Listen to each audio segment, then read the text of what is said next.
Mari kita berdoa. Terima kasih Bapa, terima kasih Tuhan Yesus, terima kasih Roh Kudus.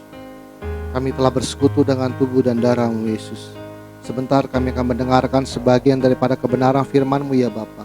Sebelum itu, segala puji, hormat, syukur kami naikkan kepadamu Bapa, kepadamu Tuhan Yesus dan kepadamu Roh Kudus, karena Engkaulah Allah Tritunggal kami yang Esa.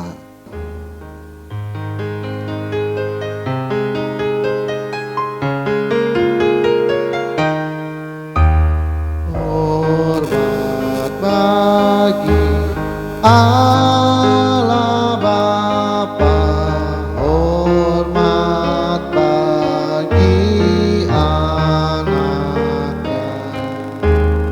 hormat bagi Roh penghibur ketiganya yang Esa. Haleluya, haleluya, ketiganya yang Esa. Haleluya, haleluya, ketiganya yang Esa. Ketiganya yang Esa, ketiganya yang Esa.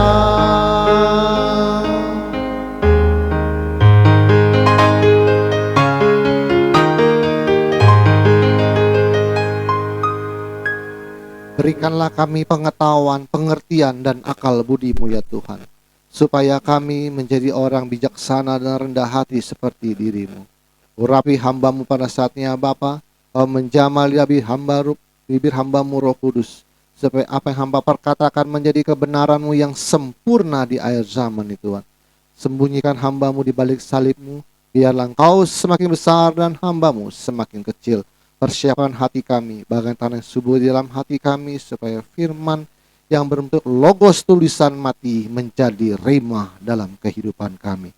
Terima kasih Bapa, terima kasih Tuhan Yesus, terima kasih Roh Kudus. Di dalam nama Tuhan Yesus kami telah berdoa dan mengucap syukur. Haleluya. Kita yang percaya katakan amin. Mari kita ucap salam kita, 1, 2, 3. Salutam en Christo en dunameon energe mata. Salam di dalam Kristus, di dalam kuasa mujizatnya. Amin. Silakan duduk. Shalom semuanya. Oke. Kita sampai banyak orang mengaku mengenal Allah. Apa itu homoios? Saya ingat sekali sampai sini. Oke. Kalau saya mengajar, saya tidak pernah pakai link. Karena kembali lagi perjalanan hidup saya memang sudah ditakdirkan demikian. Tiap hari ke gereja dan seluruh pengetahuan pendeta dikumpulkan di satu tempat di ATM. Apalagi setelah pengetahuan itu penuh, Tuhan menambahkan kita dengan rema-rema terbaru. Jadi kita nih ATM sebenarnya adalah langsung Tuhan yang mengajar. Jadi kalau Anda sekolah STT itu baru dasar-dasar pengenalan akan Tuhan, baru memulai perjalanan. Anda mengenal tentang bagaimana tulisan, sejarahnya dan segala macam. Belum, masih jauh perjalanan Anda untuk memahami Alkitab itu. Jadi bersyukur kita yang di sini semua adalah karena bimbingan Tuhan. Saya selalu kalau mengajar pasti saya yakin walaupun seluruh dunia menentang saya bilang ini kebenaran.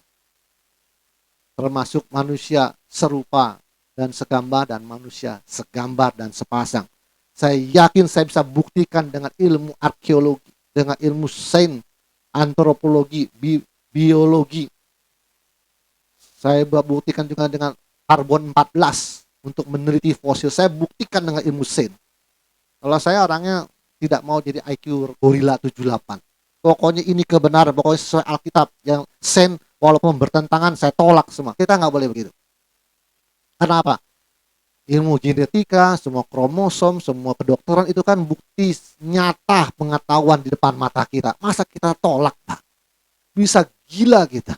Makanya para ilmuwan itu menolak kekristenan Alkitab. Karena apa? Apa yang Anda pahami, bukan Alkitab salah ya. Apa yang Anda pahami itu bertentangan dengan fakta yang mereka temukan. Secara arkeologi ditemukan tulang manusia yang paling tinggi 8 sampai 10 kaki. Dengar, 8 sampai 10 kaki. 8 kalau satu kaki 30 cm. 8 kali 3 2,4. Kalau dia 10 kaki berarti 3 meter. Oke. Gue lihat tingginya berapa? 2,90 cm. Hampir 3 meter, kurang lebih. Jadi faktanya itu secara arkeologi nggak mungkin kita bantah kok. Anda mau membantah dinosaurus apa? Nggak mungkin. Itu fosilnya, kerangkanya ada. Kita nggak bisa tentang itu. Yang salah, yang harus diperbaiki apa? Pemahamannya, persepsinya, tafsirnya yang harus dirubah. Semuanya kita ini memang di ATM kita rombak semua. Ilmu teologi kacau balau kita sama ATM. Karena gini, orang itu kan belajar nih. Saya belajar pemahamannya A.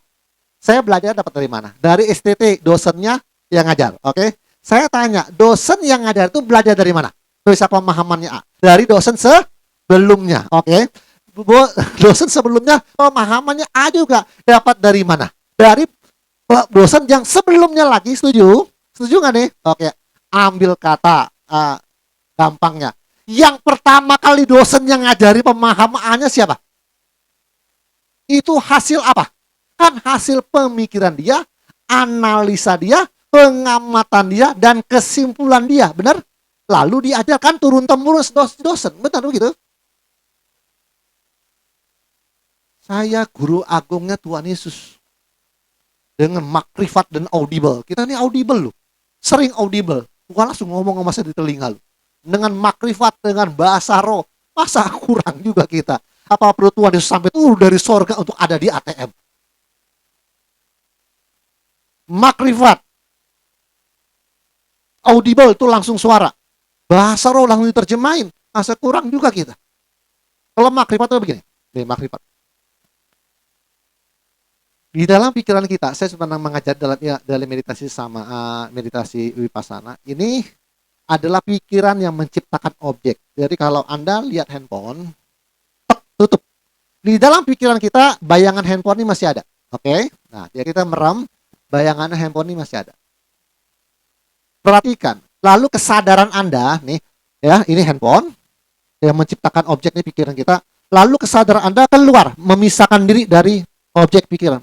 Jadi kita pikir saja hanya ngelihat doang bayangan handphone tuh di dalam pikiran. Dilihat.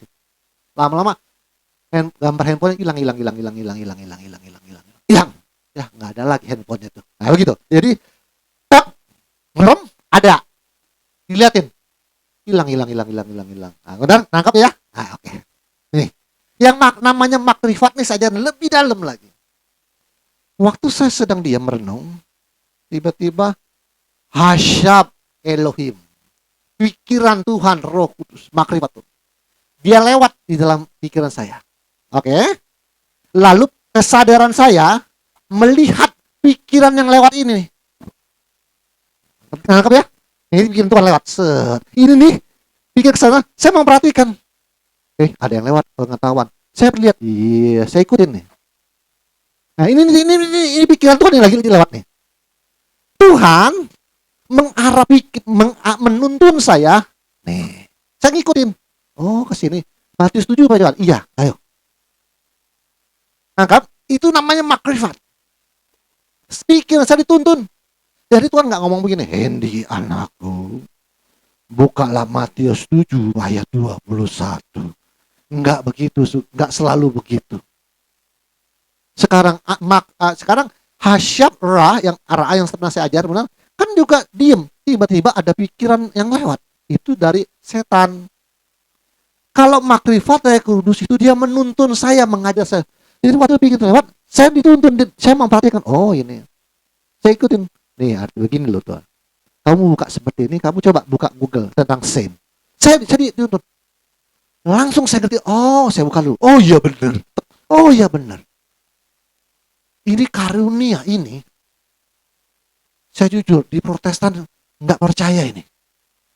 Namanya itu Rematos Christo atau Rema terbaru. Saya dituntun, itu ajaran Tuhan langsung. Kalau saya bilang pasti seluruh dunia saya tentang semua. Nggak apa-apa, mau sampai seri ke 100 pun saya tentang gitu. Orang Tuhan yang ngajarin saya langsung kok. Saya buka Google, oh iya benar, ilmu genetikanya begini, ilmu sennya begini, arkeologinya benar semua ya Tuhan. Pintar Tuhan ya. Kok Tuhan tahu ya? Tuhan. Gitu. Jadi pas saya buka sennya benar. Oh benar. Tuhan dari zaman purbakala Tuhan, luar biasa. Manusia pada dungu semua Tuhan. Sekarang di ATM begitu bijaksana, penuh dengan pengetahuan. Apapun Tuhan bisa bahas. Karena kalau saya nggak tahu, saya udah nggak mau belajar teologi lagi. Saya tanya sama Tuhan, Tuhan, ini kalau begini ini artinya apa loh Tuhan? Memang nggak langsung jawab, tapi 2-3 hari kemudian Tuhan kasih tahu, ini artinya. Sama aja gini. Setelah Petrus semalam-malaman menangkap ikan di sungai Tiberias, lalu Yesus datangkan 40 hari. Anak-anak, adakah lauk ada padamu?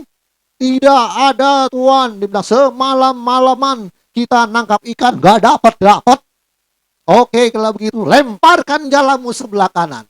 Lalu menangkap ikan semua, tarik jalannya. Ikannya besar-besar, jumlahnya 153. Dan jalannya tidak koyak. Ada 3 poin di sana. Coba pengen tahu. Kalau bukan Tuhan yang ngajar, gimana cara Anda membuka rahasia itu? Lagi nih, lebih gila lagi saya kasih tahu. Di dalam kitab Ayub berkata begini, kitab Ayubnya. Tiang-tiang langit berguncang. Mau baca ayatnya? Udah tahu ya? Mendengarkan suaramu Tuhan. Hei, ini saya pertanyakan, Pak, saya seumur hidup, Pak, belum pernah lihat tiang langit, Pak. Langit ada tiangnya, Pak. Di manakah tiangnya? Apa langitnya kalau dicabut langitnya roboh atau gimana, Pak? Tiang-tiang langit Anda boleh cari di mana? Kemana-mana Anda cari. Coba jawabannya. Apa itu tiang langit? Apa tiang? Bisa teler Anda. Jadi jangan berbangga dengan dunia teologi. Ya, saya ini udah mengelilingi seluruh dunia teologi. Akhirnya saya tinggalkan semua. Saya mau bilang, Tuhan, apa yang menjadi pengetahuanmu adalah pengetahuanku. Apa yang menjadi pikiranmu adalah pikiranku. Dan apa yang menjadi standar pandanganmu, itulah pandanganku. Jadi harus Tuhan cara memandangnya Alkitab. Karena Tuhan yang mengilhami para nabi dan rasul. Dan yang pasti tahu benar sebenarnya siapa? Tuhan. Jawabnya gampang. Jadi tanyalah Tuhan. Oke, lanjut. Berapa menit? 10 menit? 13 menit. Berarti kurang lebih 18 menit. Oke. Banyak orang mengaku mengenal Allah mereka, tetapi dengan perbuatan mereka menyangkal Dia. Mereka keji dan durhaka dan tidak sanggup berbuat sesuatu yang baik. Renungannya adalah, jika kita umat Kristen, orang-orang yang berkenan diberitahu oleh Tuhan Yesus bagaimana karakter Bapa yang sempurna itu, maka pasti orang itu akan mempunyai karakter yang sama dengan Bapa sebagai penciptanya. Kalau kita mengenal Bapa itu baik, kita akan menjadi orang yang baik. Kalau kita mengenal Bapa itu benar, kita akan menjadi orang yang benar. Kalau kita mengenal Bapa itu kudus, kita akan menjadi orang yang kudus. Kalau kita mengenal Bapa itu menepati janjinya, kita akan menjadi orang yang tidak pernah nipu orang. Tepati janji. Karena Tuhan tidak pernah bohong. Kalau kita mengenal Bapa itu mengampuni, kita akan menjadi orang yang selalu mengampuni. Stok pengampunannya sudah banyak. Sebelum orang berbuat salah, kita sudah siap-siap dengan apa? Stok pengampunan. Jadi orang itu belum berbuat salah sama kita. Kita stok sudah banyak, Bu. Oke? Wah, ampuni langsung. Keluar satu stok. Jadi stok pengampunnya sudah banyak. Sebelum Anda berbuat salah, saya sudah siap. Stok saya gudangnya penuh. Nah, nih, Berapa? 70 kali 7 kali. Oke, stok udah banyak. Jadi sebelum kamu buat salah maki saya stoknya udah ada. Nih, tak ampuni langsung. Jadi nggak usah. Jadi kalau tanya saya, Pak, sudah diampuni? Udahlah. Belum berbuat saya ampuni. Saya sudah tahu kalau makhluk purba, zaman purba kok. Jadi kalau ngomong makhluk purba itu artinya itu, Pak, karakternya, Pak. Manusia batinianya masih sekelas manusia purba. Masih sekelas itu Anda. Manusia batinianya. Sebenarnya kan gampang aja. Yang mau dirobot Tuhan kan dalamnya, bukan luarnya, bener. Dalamnya, luarnya ntar belakangan gampang. Sekejap mata kata Tuhan. Ini nih lama ini. Proses metamorfosa lama nggak? Iya. Dari ulat lama makan rezeki orang makan. Ya kan? Makan serahkan. Yang namanya makan ya kak, ulat ya kak. Terus lama lama jadi kepompong. Dari kepompong lama nggak? Lama. Dia meditasi di dalam tuh nggak ngapain, ulet nggak tahu juga saya. Tapi ada yang berubah nggak? Iya. Pas keluar dari kepompong menjadi kupu-kupu cinta. Ya kita seperti itu. Lama jadi kepompong. Jadi kepompong ini lama gitu. Tapi saya udah mau keluar rasanya. Enggak. Lama proses metamorfosa itu lama. Kalau ngerubah jasad mah gampang. Saya tadi pagi ngomong sama istri saya. Nih, ini orang ras negroid sub ras Melanesia, orang Kupang saya bilang. Wah, dia berpikirnya seperti orang Kupang saya bilang. Oke, nggak apa-apa. Tapi saya bilang, saya berani jamin nggak mas saya. Ini anaknya masih kecil. Kalau saya jadi anak angkat saya didik sampai umur 17 tahun. Sampai dia punya KTP. Setelah dia punya KTP, ya, ikut saya. Terus ini KTP-mu, umur kamu sudah 17 tahun. Kembalilah kepada orang tuamu. Jadi apa dia? Kira-kira menurut Anda jadi apa dia? Akan seperti orang Kupang nggak? Jadi sinkritis, man of God. Cara berpikirnya, pertimbangannya, kebijaksanaannya, tentang pengetahuan. Saya kembalikan 17 tahun bisa berdebat terus ya sama orang tuanya sendiri. Percaya nggak? Jadi artinya ini yang di luar jasa kepompong ini nggak ada ngaruhnya. Manusia mau jadi ras apa itu bukan masalah ininya, tapi yang di dalamnya. Sekarang Tuhan sedang merubah di dalamnya supaya seperti siapa? Dia, Tuhan Yesus. Itu saya udah nggak peduli lagi dengan jasa kepompongmu, ras apapun. Tapi semuanya harus punya di dalamnya manusia batinia yang sama. Itu target kita. Urusan ini gampang, nanti rapture robah seketika. Oke. 1 Yohanes 2:3, dan inilah tandanya bahwa kita mengenal Allah, yaitu jikalau kita menuruti menuruti perintah-perintah. Jadi kalau kita mengenal Allah, kita akan menuruti perintah-perintahnya. Kalau nggak kenal Allah, ya tidak menuruti perintahnya. Jadi jika kita mengaku mengenal Tuhan yang Maha Esa, tetapi kita mempunyai karakter jahat, maka sebenarnya kita tidak mengenal Tuhan. Setuju ya? Jadi jika kita mengaku mengenal Tuhan yang Maha Esa, tetapi kita mempunyai karakter dendam, maka sebenarnya kita tidak mengenal Tuhan. Karena Tuhan bilang, jangan menyimpan kesalahan orang lain. Dendam, benar Anda. Jadi jika kita mengaku mengenal Tuhan yang Maha Esa, tetapi kita mempunyai karakter selalu bohong, maka sebenarnya kita tidak mengenal Tuhan. Jadi jika kita mengaku mengenal Tuhan yang Maha Esa tetapi kita mempunyai karakter tidak mengasihi, maka sebenarnya kita tidak mengenal Tuhan. Gampang aja. Karena ada perintahnya suruh dikasih tapi tidak sanggup untuk mengasihi. Selalu berpikir seuson.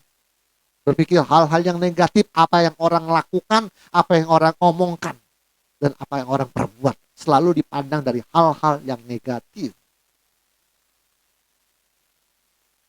Saya juga agak tertarik juga, Jojo selalu kalau pagi-pagi suka tanya saya. Pagi-pagi dia sudah tanya saya legion.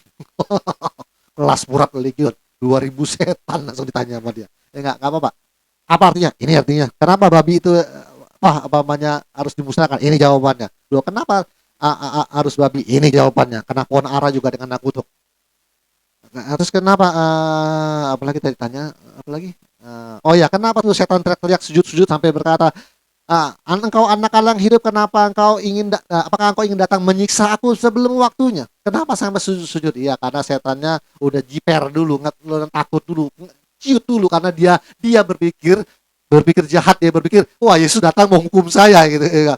Dia makanya dia bilang, aduh Tuhan, apa engkau mau siksa saya sebelum waktunya? Ini belum kiamat Tuhan, lu mau siksa gua? Tidak boleh. Tuhan, berisik lu, keluar sana. Keluar, selesai. Berisik gitu. Wah, langsung saya bilang, nih jawabannya, luar otak kok. Jadi saya agak tertarik juga nanti kalau udah banyak jemaat ya Pak, kita buka hari Kamis, ibadah interaktif 2 arah. Saya tidak khotbah. Ya, pertanyaan pertama 30 menit. Iya. Pertanyaan kedua, pertanyaan kita 10 pertanyaan, saya jawab 3 menit, bubar. Minggu depan lagi. Yang kumpulin dulu. Ya pokoknya 10 pertanyaan dong, dibatasin Pak, ya kan. Nanti enggak pulang Pak. Oke, 10 pertanyaan, 30 menit selesai, bubar ibadah. Yang sisanya minggu depan lagi. Wah, jadi saya nanti lihat, saya tidak buka Alkitab lagi, langsung sejak gini. Enak Pak, refleks langsung. Wah iya, langsung refleks, kumpulin di sini. Pokok 10 pertanyaan, yang ke-11 minggu depan. Wah enak, saya mau ngajar Anda. Pokoknya Anda sampai puas Anda. Tanya apapun, pokoknya tentang Alkitab. Enak nggak Pak? Wah enak ya. Apalagi abis itu ada empe-empe atau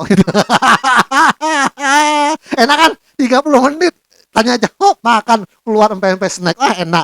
Ada kopi, ada teh manis. Wah enak bener Pak. Enggak. Jam 7, ibarat jam berapa? Jam 7, jam kurang lebih jam setengah 9 udah pulang. Wah, saya bayangkan enak nih Tuhan. Tuhan, saya akan ngajar seperti itu Tuhan. Dengar Tuhan ya. Urapi aku. Saya akan bikin 30 menit 10 pertanyaan. Kalau misalnya 30 menit 10 pertanyaan nggak cukup, ya udah 8 aja. Kurangin. Sisanya minggu depan lagi. Biar pada datang penasaran. Wah, jawabannya apa nih? Belum dijawab mau menderita. Iya minggu depan aja, tunggu. Oke. Saya ini benar-benar katam loh Pak. Saya jujur yang sini ya. Saya ini katam Alkitab loh. Sampai angka-angka, titik koma, nama kejadian, nama tokonya, tempat kejadiannya berapa kali ditulis itu saya perhatiin semua loh. Itu saya belajar dari mana enggak? Saya jujur sebut almarhum guru saya pendeta Romeo Sayata, Master of Ministry. Sampai titik koma, angka semua orang reform. Saya ngomong begitu, dijawabnya apa? Tengah dia bilang, Anda seperti pendeta togel. Dia bilang angka-angka diperhatiin. Masa Tuhan Yesus angka 153 masa hanya sekedar tulis itu menulis. Masa angka 7 ada 7 roh Allah, kan masa sembarangan tulis. Aduh, Anda ilmunya belum sampai. Ada saya kasih tahu. Abraham Yakub itu sampai 3 kali bikin sumur loh. Ada 3 sumurnya. Itu saya udah khotbah ya. Artinya apa? Saya sudah khotbah loh. Semua tuh saya perhatiin semua. Ada satu lagi nanti saya khotbah. Nanti belum. Kalau nggak salah apa? Yosua itu gini kata Tuhan. Pergilah berperang, maju, kau pasti mengalahkan orang Filistin. Terus nggak lama lagi Tuhan datang lagi. Diam saja, tidak usah berperang. Aku Tuhan yang berperang untuk kamu. Oh iya Tuhan, diam. Terus nggak lama Tuhan datang lagi. Majulah perang. Aku akan memberikan kekuatan kepadamu. Dan kau pasti mengalahkan Filistin. Oke, siap-siap perang. Tuhan suruh maju. Keluar, standby. Sebentar Tuhan datang lagi. Diam, tenang. Biar aku berperang untuk kamu. Pasti menang. Udah 3 kali Amin Yosua bilang gini. Ini sebenarnya mau maju apa diam sih Tuhan? Sampai dia akhirnya bilang, udah sujud sembah aja Tuhan. Haleluya. Dia gak sanggup lagi. Dia nyembah Tuhan, nyanyi. Gak percaya, ntar saya khotbahin. Apa yang pusing sih Yosua? Ini sandranya suruh maju apa suruh diem sih? Sebentar kau bang, maju berperanglah. Pasti Tuhan memberikan kemenangan. Oke, maju. Siap-siap. Jam. Ya kan, unang tentara itu. Sebentar Tuhan datang lagi. Diam dan tenanglah. Tuhan akan berperang untuk kamu. Ayo diam. Sebentar datang lagi tuh. Maju dan berperanglah. Pasti Tuhan memberikan kemenangan. Oke, maju. Sebentar Tuhan. Diam, tenang. Tuhan akan berperang untuk kamu. Aduh, ya benernya maju apa diam sih Tuhan? Pusing saya. Yosua sampai pusing. Sampai dia sujud menyembah. Kita berkata, nanti saya khotbahin. Enak nanti. Saya bukan satu rahasia. Pokoknya nanti sekolah STT yang pintar ya. Sekolahnya STT pintar. Sisanya tanya sama gurumu ya. Belajar STT yang pintar. Semuanya pelajari semua. Curi ilmunya dari STT. Nanti saya ajari semuanya. Sampai titik komanya saya ajari semua. Ini urapan khusus soalnya visi terakhir. Oke. Jadi sebenarnya kita ini bukan mengenal Tuhan, tetapi hanya tahu tentang Tuhan. Seperti kita bertanya kepada seseorang, tahukah Anda dengan Susilo Bambang Yudhoyono? Jawabnya pasti tahu. Nggak ada yang nggak tahu loh Susilo. Tapi jika ditanya, kenalkah Anda dengan Susilo Bambang Yudhoyono? Nggak kenal, bahasa emang pernah ke rumahnya? Makan bareng? WC-nya sebelah mana? Cara makannya gimana? Karena duduk bareng-bareng. Teman CS, soib? Enggak. Tahu aja di TV, Pak. Tahu itu. Itulah Kristen. Tahu. Kata pendeta begini, kata pendeta gitu. Udah ngobrol sama Tuhan. Udah tanya Tuhan loh. Berkau akrab nggak? Tuhan pernah ngomong apa sama kamu? Bagaimana karakter Tuhan itu? Nggak tahu. Kan karunia bahasa roh sudah berhenti, Pak. Dulu itu, Pak. Oh gitu. Itu doktrin gereja kamu. Oh iya. Kasian juga. Sini, duduk sini. ATM ajarin tentang makrifat. Gampang kan? Makanya Anda tuh hanya kebanyakan doktrin, saya bilang. Kebanyakan doktrin. Oke. Nah, jawabnya pasti tidak tahu kalau ditanya kenal nggak. Yang namanya kenal pasti ya tahu semua keluarganya, cara makannya, kebiasaannya, rumahnya di mana dan lain-lain. Itu yang benar. Benar? Tahu semua. Kayak saya kenal. Kalau ditanya kenal nggak saya dengan Pak Andreas? Kenal. Pak Andreas katanya, Pak, dengan pendeta kenal. Oh, rumahnya di mana? Tahu kok. Udah kenal tuh namanya. Oh, saya tahu karakter Andi, saya tahu, ikut dia lama kok. Nah itu kenal, bukan tahu itu. Kalau tahu tuh cuma dengar-dengar doang. Itu pendeta itu. Oh iya. Siapa itu? Itu Pak yang di YouTube itu, Pak. Oh. Kan tahu doang. Kenal nggak? Enggak. Salaman juga belum pernah. Cuma dia terkenal, jadi saya tahu ya. Karena pakai YouTube. Oke. Lalu selanjutnya ada tertulis demikian, Yohanes 5:18-20. Sebab itu orang-orang Yahudi lebih berusaha lagi untuk membunuhnya, bukan saja karena yang meniadakan hari Sabat, tetapi juga karena yang mengatakan bahwa Allah adalah Bapaknya sendiri dan dengan demikian menyamakan dirinya dengan Allah. Oh iya benar dong. Dia menyamakan dirinya dengan Bapaknya. Artinya sama dirinya dengan Allah. Maka Yesus menjawab mereka katanya, aku berkata kepadamu sesungguhnya anak tidak dapat mengerjakan sesuatu dari dirinya sendiri jikalau ia tidak melihat Bapa mengerjakannya. Sebab apa yang dikerjakan Bapa itu juga yang dikerjakan anak. Nah, ada kata itu juga yang dikerjakan anak. Oke. Apa itu homoios? Kata itu juga yang tertulis dalam bahasa Yunani adalah homoios. Nah, itulah kata homos diambil dari itu. Kata itu juga yang dikerjain. Adalah homoios, artinya sama persis yang dikerjakan oleh Bapa.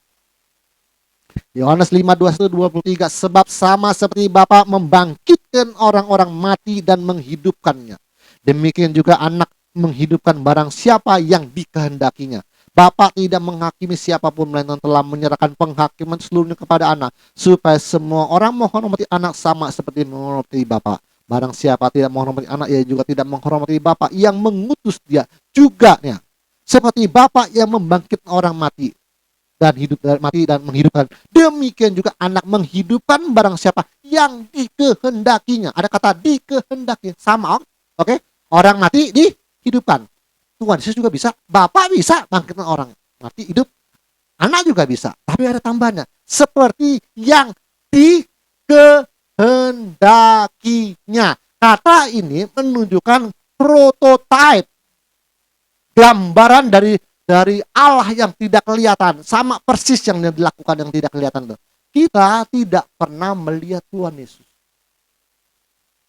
seperti Tuhan Yesus membangkitkan orang mati, demikian juga ATM akan membangkitkan orang mati seperti yang dikehendakinya, mencontoh copas 100% dengan Tuhan Yesus.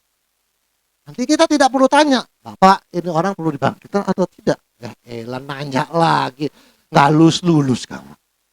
Terserah kamu bangkit atau tidak menurut pertimbanganmu, akal budimu, kembali akal budi Pak ya. Itu orang perlu dibangkitkan atau tidak kata Tuhan. Ya. Masih IQ 7 gorila 78 juga kamu ini. Masih nanya saya juga kata Tuhan. Terserah kamu mau bangkitkan, mau sembuhin, mau hukum dia, terserah kamu. Seperti yang kau kehendaki, tapi pakai akal budi. Tuhan, ruko itu mau saya pindahkan boleh. Pertimbangannya apa? Untuk iseng aja pamer Tuhan. La elah, IQ gorila 78 kamu ini. Nanti nangkap saya? Nangkap ya apa yang saya ngomong ya? Harus pakai pertimbangan akal budi. Untuk kepentingan apa? Jadi kalau memang perlu kita bangkitkan nggak masalah kok. Banyak kok namanya bayi mati di dalam perut, benar ya, katanya alasannya sudah keminum air ketuban mati. Dokter bilang udah nggak ada napas, udah nggak ada jantungnya. Boleh nggak Pak? Akal budi nggak Pak? Iya, dalam nama Yesus ini. Bayi bernapaslah dalam nama Yesus. Das. Dah. Besok 2-3 hari. Itu sangat berakal budi ATM itu. Pencapaian akal budi inilah yang tidak pernah dipenuhi oleh gereja manapun. Direkam enak kan? Ngomongnya tegas. Saya cuma memberitakan kebenaran dan kehendak Tuhan. Kolom komen silakan monggo terbuka. Saya tidak mau berdebat dengan orang-orang yang tidak mengerti tentang hal ini.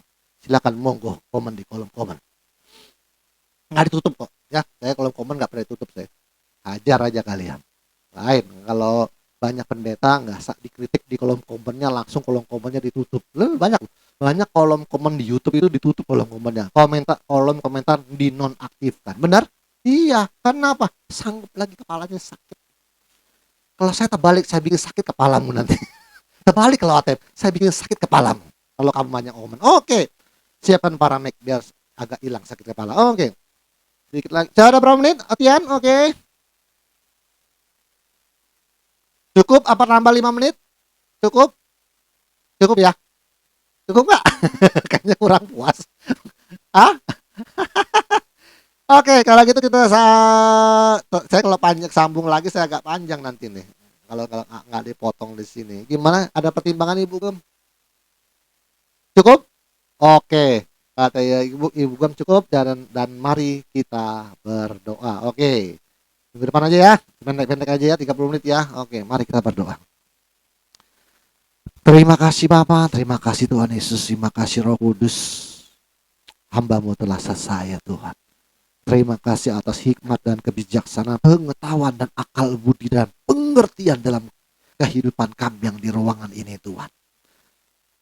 Terima kasih Engkau telah mengajar kami langsung Tuhan hari demi hari, memberikan kami rema terbaru. Terima kasih Tuhan, terima kasih Tuhan Bapa. Urapi Tuhan apa yang ada di ruangan ini Tuhan.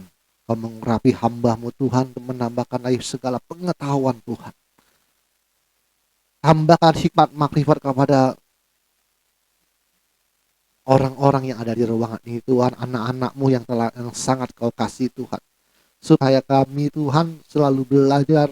Kami belajar kepada Tuhan Yesus dan terus memberikan pengetahuan dan kami sama dengan Tuhan Yesus yang di ruangan ini. Secara bertahap dan progresif dan terus mencapai kebijaksanaan tertinggi. Terima kasih Bapa, terima kasih Tuhan Yesus, terima kasih Roh Kudus. Di dalam nama Tuhan Yesus kami telah berdoa dan mengucap syukur. Haleluya. Kita yang percaya katakan amin. Tuhan Yesus memberkati. Mari bersorak bagi Dia bahwa Tuhan adalah jalan kebenaran. Firman Tuhan berkata bahwa Tuhan berkata bahwa akulah jalan kebenaran dan kehidupan. Haleluya.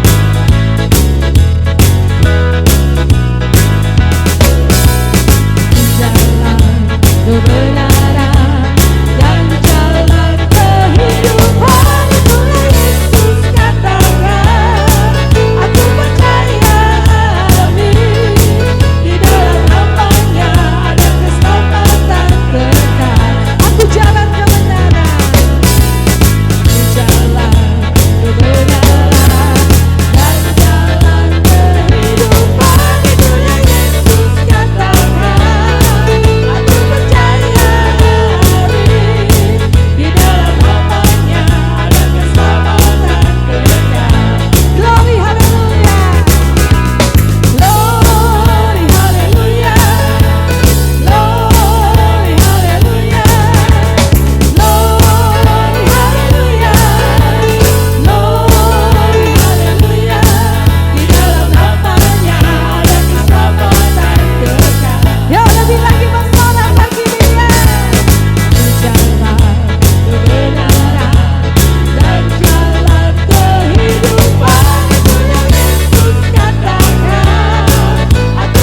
silakan duduk.